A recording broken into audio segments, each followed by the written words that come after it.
want to talk today about hospital admin and bureaucracy. This is actually a real thing, meaning it's like a whole hurdle to get your head around, which anyone who goes through the process of fertility treatments, which is intermediated in some way by the health system, whether that be artificial insemination or in vitro fertilization or egg preservation, there is a meeting between you and the health system. And I think that what can often happen, and what I've seen with other women and I experience too, and by the way, I'm someone who is ADHD and allergic to administration and bureaucracy, but if I manage it, you can, is that you might go through all of these emotional blockages in your mind or your heart about taking the first step. And then, depending on who your point of contact is, but sometimes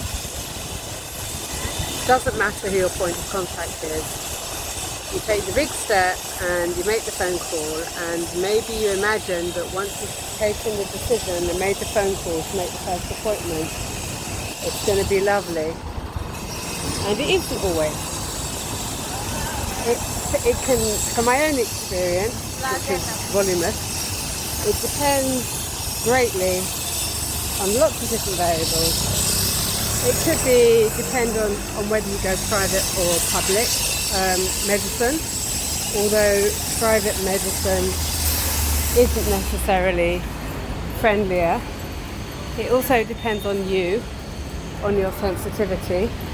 If I can take you to give you a spoiler on my fertility journey, that after going to like the best doctors and paying lots of money privately, I ended up going with the nicest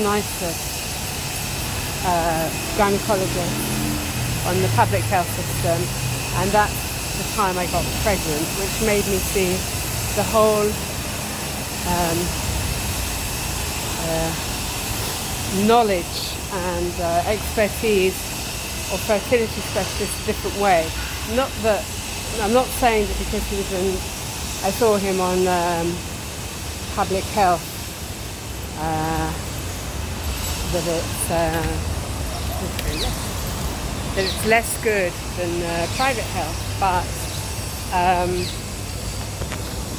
I am saying they don't know exactly what they're doing, that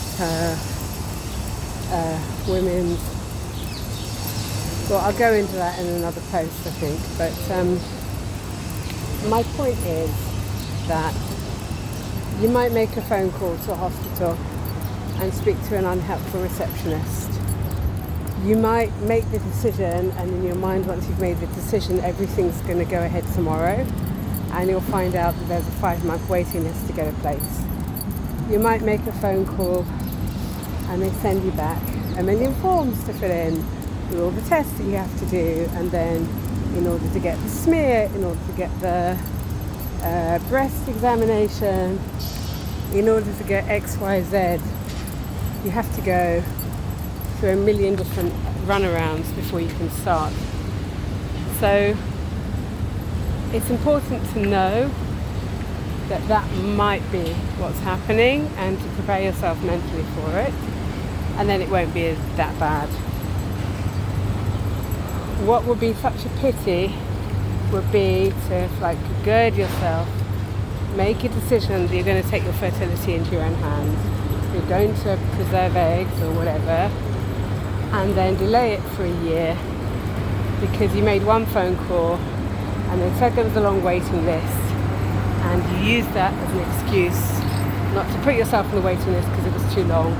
You said you were going to find something more immediate, and then you got stuck again. And if that's you, I mean, forget, it's fine, but just start again. Just keep on starting again and take the first step. Okay, that's all for now. Bye.